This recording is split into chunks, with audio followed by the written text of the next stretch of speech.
सोमवार व्रत की कथा। एक नगर में एक बहुत धनवान साहूकार रहता था, जिसके घर में धन की कमी नहीं थी, परंतु उसको एक बहुत बड़ा दुख था। उसके कोई पुत्र नहीं था। वह इसी चिंता में दिन रात लगा रहता। वह पुत्र की कामना के लिए प्रत्येक सोमवार को शिव जी का व्रत और पूजन किया करता था तथा सायंकाल को मंदिर में जाकर शिव जी के सामने दीपक जलाया करता था। उसके भक्तिभाव को देखकर एक समय श्री पार्वती जी ने शिवजी महाराज से कहा कि हे महाराज, यह साहूकार आपका अनन्य भक्त है और सदैव आपका व्रत और पूजन बड़ी श्रद्धा से करता है। इसकी मनोकामना पूर्ण करनी चाहिए। शिवजी ने कहा, हे पार्वती, यह संसार कर्म क्षेत्र है। जैसे किसान खेत में बीज बोता है, वैसा ही फल काटता है। उसी तरह इस संसार में जो जैसा कर्म करता है, वैसा ही फल भोगते हैं। पार्वती जी ने अत्यंत आग्रह से कहा, महाराज, जब यह आपका अनन्य भक्त है और इसको किसी प्रकार का दुख है तो उसको अवश्य दूर करना चाहिए, क्योंकि आप सदैव अपने भक्तों पर दयालु होते हैं और उनके दुखों को दूर करते हैं। यदि आप ऐसा नहीं करेंगे तो मनुष्य आपकी सेवा और व्रत क्यों करेंगे? पार्वती जी का ऐसा आग्रह सुनकर शिव जी महाराज बोले, हे पार्वती, इसके कोई पुत्र नहीं है। इसी चिंता में यह अति दुखी रहता है। इसके भाग्य में पुत्र न होने पर भी मैं इसको पुत्र प्राप्ति का वर देता हूँ, परंतु यह पुत्र केवल 12 वर्ष तक जीवित रहेगा। इसके पश्चात वह मृत्यु को प्राप्त हो जाएगा। इससे अधिक और मैं इसके लिए कुछ भी नहीं कर सकता। यह सब बातें साहूकार सुन रहा था। इससे उसको न कुछ प्रसन्नता हुई और न ही दुख हुआ।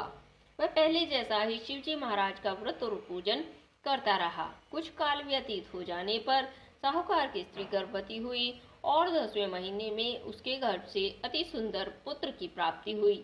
साहूकार के घर में बहुत खुशी मनाई गई, परंतु साहूकार ने उसकी केवल 12 वर्ष की आयु जानकर अधिक प्रसन्नता प्रकट नहीं की और न ही किसी को भेद ही बताया।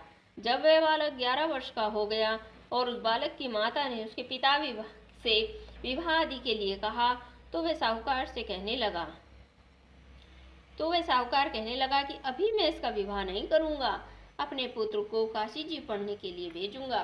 फिर साहूकार ने अपने साले अर्थात बालक के मामा को बुलाकर उसको बहुत सा धन देकर कहा, तुम इस बालक को काशी जी पढ़ने के लिए ले जाओ और रास्ते में जिस स्थान पर भी जाओ, यज्ञ तथा ब्राह्मणों को भोजन कराते हुए जाओ। वह दोनों मामा और भांजे यज्ञ करते हुए और ब्राह्मणों को भोजन कराते जा रहे थे। रास्ते में उनको एक शहर पड़ा। उस शहर में राजा की कन्या का विवाह था और दूसरे राजा का लड़का जो विवाह कराने के लिए बारात लेकर आया था, वह एक आंख से काना था। उसके पिता को इस बात की बड़ी चिंता थी कि कहीं वर को देखकर कन्या के माता पिता विवाह में किसी प्रकार की अड़चन पैदा न कर दें। इस कारण जब उसने अति सुंदर सेठ के लड़के को देखा तो मन में विचार किया कि क्यों न दरवाजे के समय इस लड़के से वर का काम चला लिया जाए। ऐसा विचार करके वर के पिता ने उस लड़के और मामा से बात की तो वे राजी हो गए। फिर उस लड़के को वर के कपड़े पहनाकर घोड़ी पर चढ़ाकर दरवाजे पर ले गए और सब कार्य प्रसन्नतापूर्ण हो गया। फिर वर के पिता ने सोचा, यदि विवाह कार्य भी लड़के से करा लिया जाए तो क्या बुराई है। ऐसा विचार करके लड़के और उसके मामा ने कहा, यदि आप फेरों और कन्यादान का काम भी करा देंगे तो आपकी बड़ी कृपा होगी और इसके बदले में मैं आपको बहुत सारा धन भी दूंगा। तो उन्होंने स्वीकार कर लिया और विवाह कार्य भी बहुत अच्छी तरह से संपन्न हो गया। परंतु जिस समय लड़का जाने लगा तो उसने राजकुमारी की चुंडी के पल्ले पर लिख दिया कि तुम्हारा विवाह मेरे साथ हुआ है, परंतु जिस राजकुमार के साथ तुमको भेजेंगे वह एक आंख से काना है और मैं काशी जी पढ़ने जा रहा हूँ। लड़के के जाने के पश्चात उस राजकुमारी ने जब चुंडी पर यह लिखा हुआ पाया तो उसने राजकुमार के साथ जाने से मना कर दिया और कहा, यह मेरा पति नहीं है, मेरा विवाह इसके साथ नहीं हुआ है, वह तो काशी जी पढ़ने गया है। राजकुमारी के माता पिता ने अपनी कन्या को विदा नहीं किया और बारात वापस चली गई। उधर सेठ का लड़का और उसका मामा जी काशी जी पहुंच गए और वहां जाकर उन्होंने यज्ञ करना और लड़के ने पढ़ना शुरू कर दिया।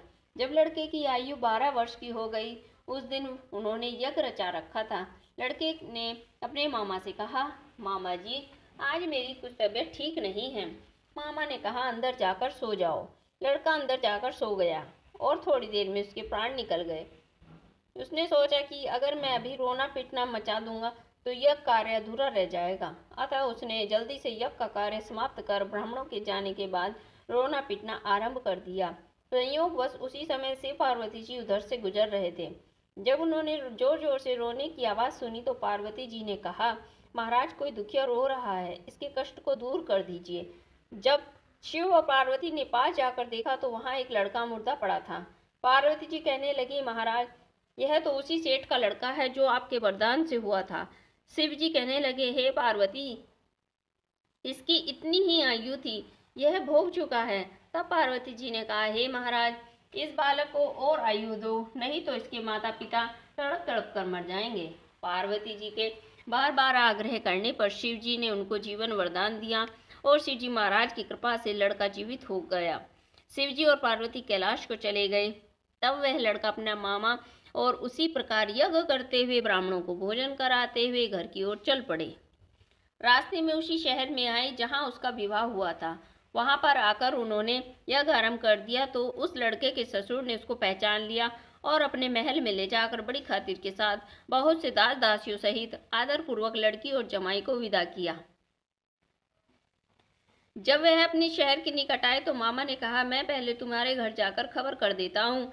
जब उस लड़के का मामा घर पहुंचा तो लड़के के माता पिता घर की छत पर बैठे थे और यह प्रण कर रखा था, यदि हमारा पुत्र सकुशल लौट आया तो हम राजी खुशी नीचे आ जाएंगे, नहीं तो छत से गिरकर अपने प्राण खो देंगे।